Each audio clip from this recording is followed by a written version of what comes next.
Il y a deux aspects importants du dialogue.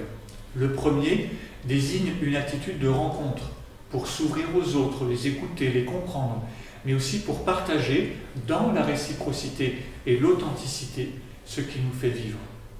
Le dialogue n'est pas l'uniformité. Il doit accepter de passer par des phases d'incompréhension, voire de conflit, mais toujours avec la conviction que ce qui nous unit est plus fort que ce qui nous divise.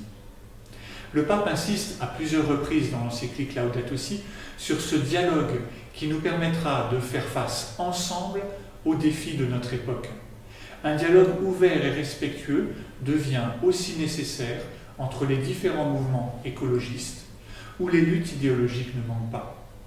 La gravité de la crise économique exige que tous nous pensions au bien commun et avancions sur un chemin de dialogue qui demande patience, ascèse et générosité, nous souvenant toujours que la réalité est supérieure à l'idée.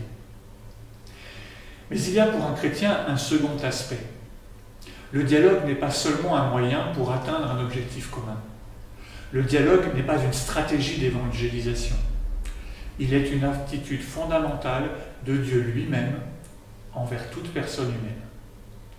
Le Concile Vatican II écrit « Par cette révélation, le Dieu invisible s'adresse aux hommes en son surabondant amour comme à des amis.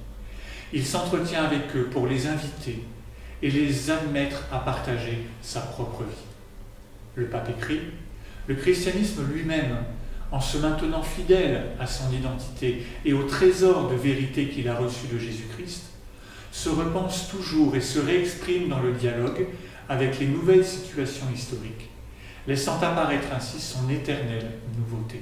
Les chrétiens ne dialoguent pas parce que Dieu leur commanderait de le faire pour être gentils avec les autres. Ils dialoguent pour participer au mouvement même de Dieu envers l'humanité, pour entrer dans son regard bienveillant pour toute créature et ainsi pour mieux comprendre Dieu lui-même.